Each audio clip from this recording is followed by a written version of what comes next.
So I tested the waters. I sat Hattie down yesterday afternoon. It was just the two of us. I tried to be gentle. I suggested that maybe, just for the next few months, she could be the bigger person. I suggested the dinner schedule, having her eat separately so Rosie doesn't get stressed by her chewing or whatever ridiculous thing it is this week.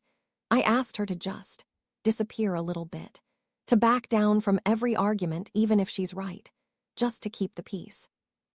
Sarah, she went nuclear. I have never seen Hattie like that. She is usually so laid back despite the pain and the ADHD. But she looked at me and her face just went red.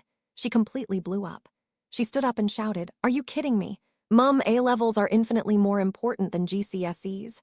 And she's not wrong, technically. A-levels determine her university. GCSEs are just the stepping stones. The stakes are higher for her. Then she dropped the bomb. She said, "If anyone should get preferential treatment, it should be me. I am the one who is always trying to keep the peace. I am the one moving rooms. I am the one tiptoeing around. And Rosie is just being a little bitch." I gasped. I mean, she said the quiet part out loud.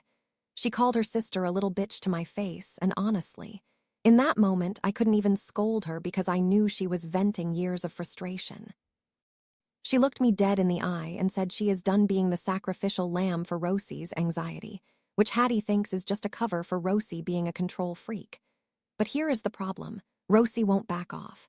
If I go to Rosie and say, "You need to leave Hattie alone," she will scream. She will cry.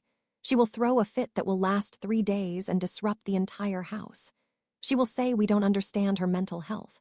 She will weaponize every therapy term she's learned in the last 6 months.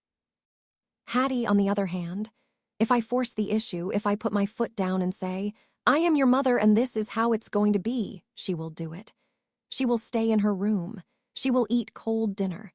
She will make herself invisible. But I saw the look in her eyes when I suggested it, Sarah. It was heartbreak. It was betrayal. She looked at me like I was confirming that she matters less. Don't want to wait for the next part? You can find the full story on our main page. Get the tea now. See the link in the description.